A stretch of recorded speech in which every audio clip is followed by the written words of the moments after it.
Hey guys, Miss Warren here. Today I'm going to go over with y'all what makes a good portrait. We're going to be taking photographs, portrait photographs, means a photograph of a person, and we're going to be drawing a portrait based on photographs that we've taken. So let me go ahead and share my screen.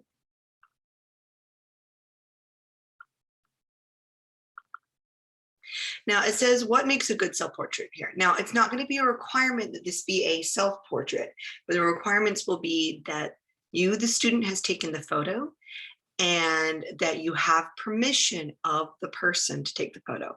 So the easiest person to get permission from is yourself, and you can take a selfie using these compositional guidelines.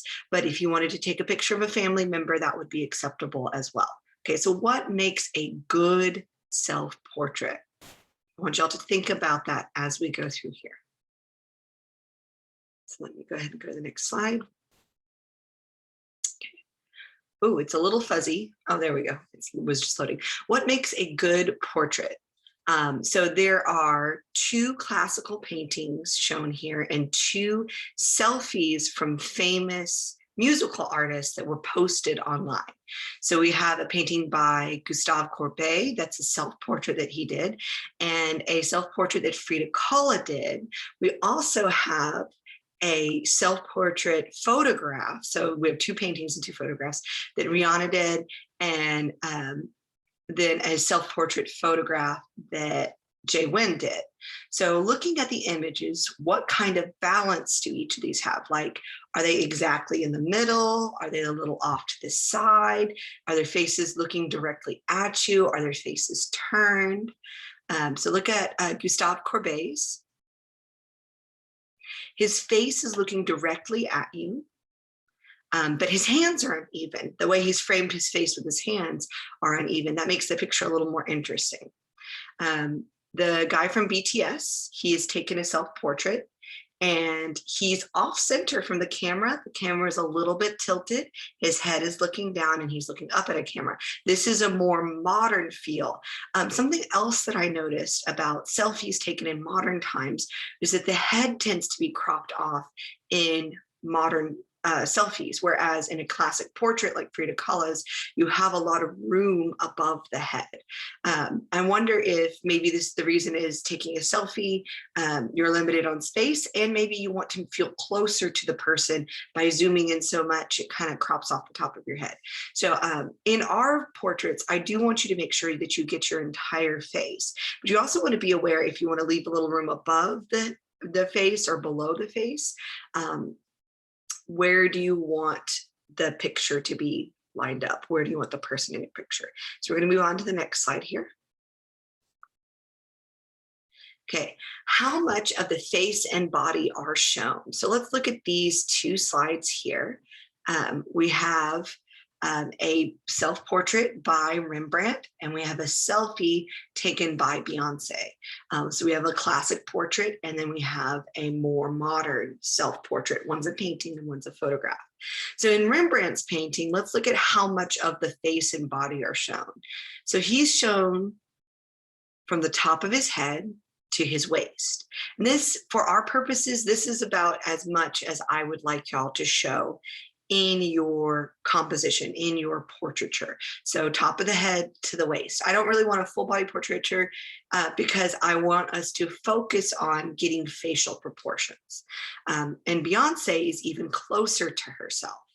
She's angled the camera slightly below her, so she's looking down. You can also, if you want to look a little more bold and your chin to look a little larger, you want to take a picture from lower.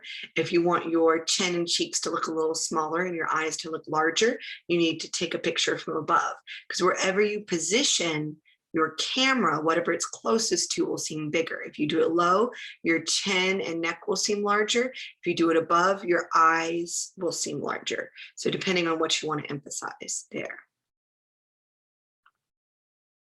Okay, so let's just look at one example of a classical painter. We're going to use some of his color when we do we're going to take a photographic self-portrait, and then we're going to do a drawn self-portrait.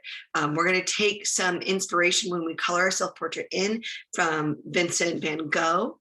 And we'll come back and look at his stuff in a little more detail in a few weeks. I just wanted you to see his, yet again, head and shoulders, eyes turned a little bit to the face turned a little bit to the side. We have like kind of the dominant eye in the middle of the picture. He was very famous and he painted a lot of self-portraits. So we'll come back to him and we'll look a little bit more at his work for inspiration for coloring in a couple days.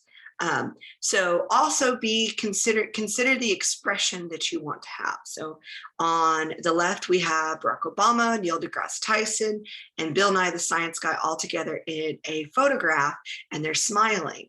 Whereas the person on the right is an impressionist drawing, and the person has a very serious face. You want to be aware of what you feel comfortable drawing and what kind of mood and expression you want to show.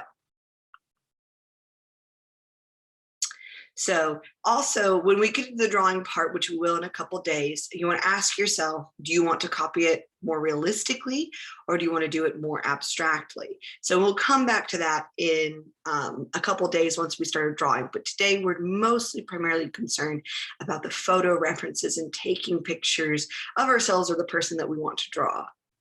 All of these, almost all of the paintings were either used a mirror or a photograph. So I'm going to head and stop sharing real quick. All the paintings that we looked at today either used a mirror or a photograph for reference. So that's where we're going to start, is we're going to start with some photographic references. And we want to make sure that we like how the photograph looks, because that's what will help us make a successful drawing. Okay, I look forward to seeing y'all's photographs. I'll post a discussion board for y'all to share those. And I really look forward to seeing your work. I'll talk to y'all later. Bye.